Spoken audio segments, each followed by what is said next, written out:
Hello friends, welcome to Mu Lessons. In the last video, we have learned about the basic construction of DC machine and one of its part, that is the DC motor. We have learned how the DC motor works, the principle behind it, the rule following it, that is the Fleming's left hand rule, showing the direction of motion. In this video, we will learn about the next part, that is about the DC generator. The DC motor, when worked in a reverse condition, acts as a DC generator. This is a very well known statement written in every books, and most of the teachers say that. So we'll see how it works. For this, we need a basic concept of electromagnetic induction, Faraday's law, how induced EMF is produced. So what is electromagnetic induction? Whenever current flows through a wire that is kept in a magnetic field, it experiences a force, and a force is created that moves this wire. You can see this picture. A wire is kept in a magnetic field.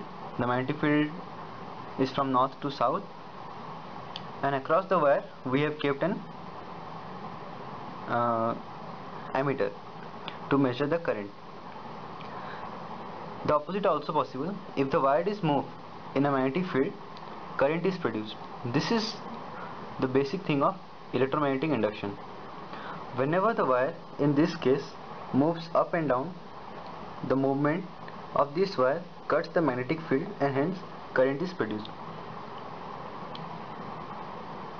Induction also occurs if a magnet is moved through a coil, or if a coil of wire rotates in a magnetic field.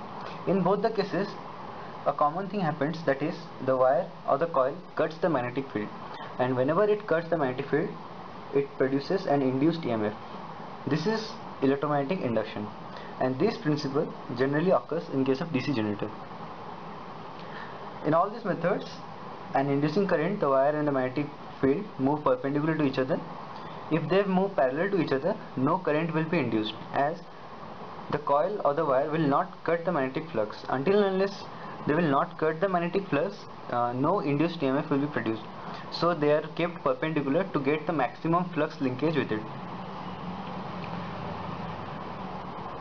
Now for the DC generator, we have to find the direction of current, and that is governed by the Fleming's right hand rule. It is possible to predict the direction of induced current by a generator if the direction of force and the magnetic field is known. This is the work of Fleming's right hand rule.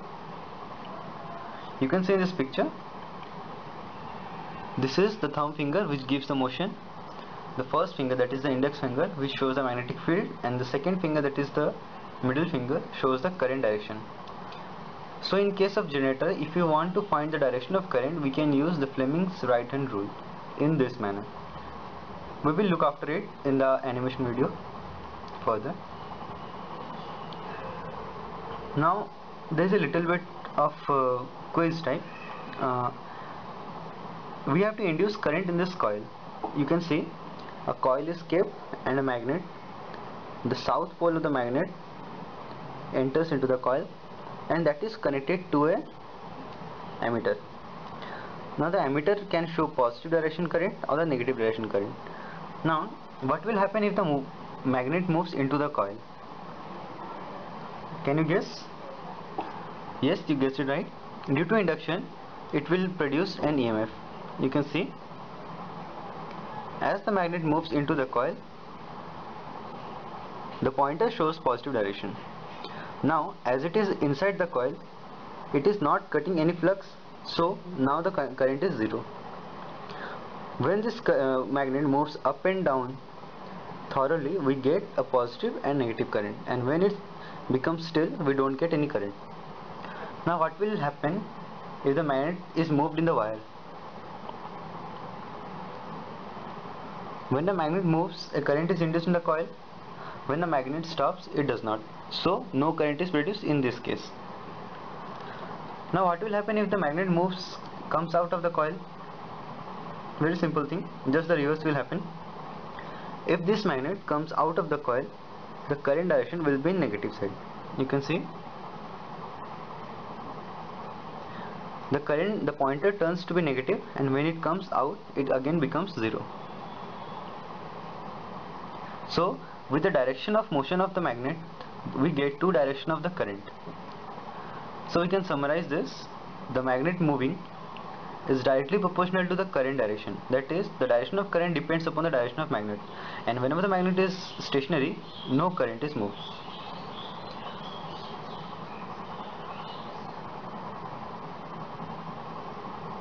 Here you can see this video.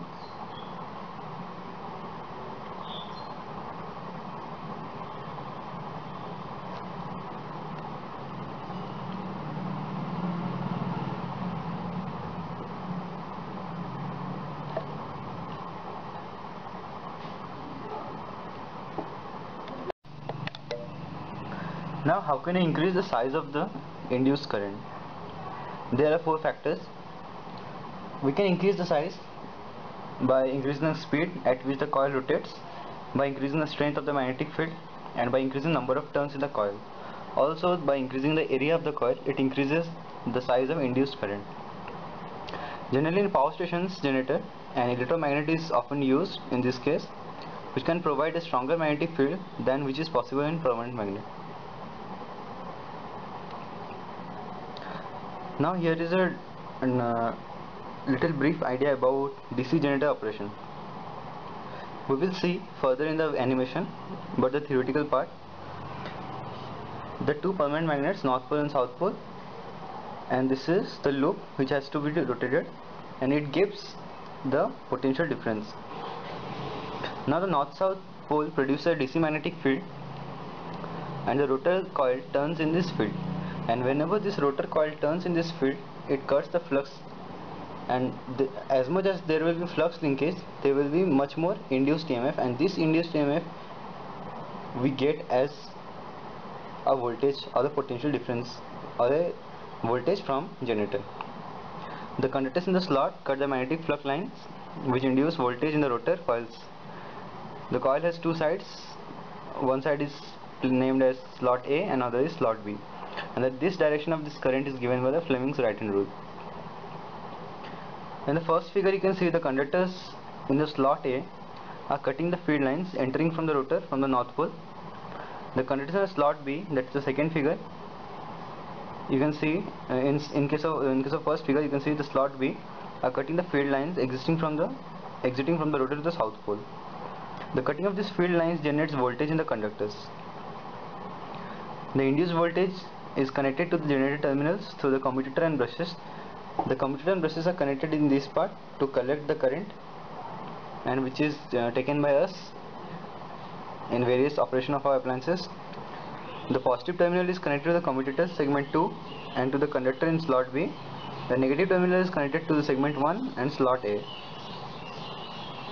When the coil passes the neutral zone, conductors in slot A, that is the first phase, are then moving towards the south pole and cuts the flux. Here it moves towards the south and cuts the flux. Conductors in slot B cut the flux entering in the slot B, and in this case it moves in the anti-clockwise direction.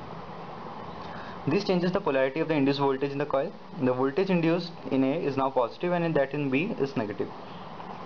So this was all about DC generator operations. Now there is a small idea about equivalent circuit.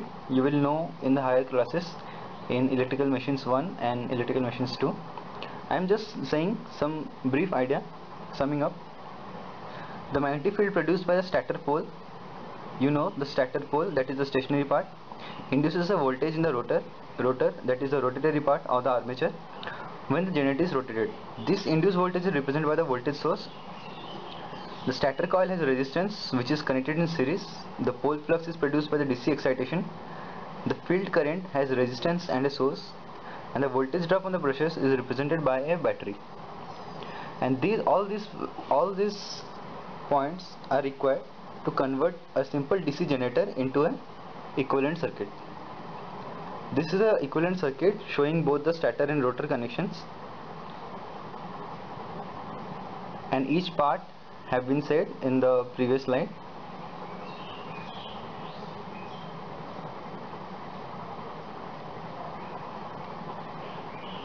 The magnetic field produced by the stator poles induces a voltage in the rotor of the armature coils when the generator is rotated.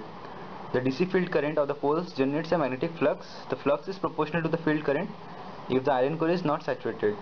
In this case, the flux is given as K into I. We know flux is directly proportional to field current, and hence it is equals to K into I. The rotor conductors cut the lines that generate voltage in the coil, and this is the generated voltage, that is EG. EAG is given as twice NR B into L into V. The motor speed and flux equations are V equals to omega dg by 2, that is the diameter, dg is the diameter, and flux equals to BL dg. Now when the generator is loaded, that is we apply some load on the generator, we find a load current flowing through the load, and it produces a voltage drop on the rotor winding in the resistance. In addition, there is a more or less constant 1 to 3 voltage potential difference across the brushes. So there is little loss due to the brushes, but this is most commonly used. These two voltage drops reduce the terminal voltage of the generator. The terminal voltage is EAG, that is the generated voltage equals to VDC plus IARA plus voltage across the brushes. So this has given you a brief idea about the equivalent circuit, the working operation of DC generator, and some of its equation. In the higher classes we will come in depth and in brief about this topic. Now let's summing up. What are generators? A generator is a device that converts the mechanical energy into electrical energy. It is just the opposite of electrical motor. Power stations use generator to produce electricity, you know this very well. On a large scale, mechanical energy is provided by the rotating turbines that can be powered by high pressure gas steam, coal, oil or nuclear power stations. This is a very popular method of power generation in our country. Wind turbines are also used. Falling water or hydroelectricity power, this is very common in our country. So these are some of the types of generator and some of the areas where generators are used. Now I will show you an animation video that will actually show how the potential is collected across through the commutator and our appliances works in case of DC generator. So this is the animation video, you can see. This is the animation for DC generator.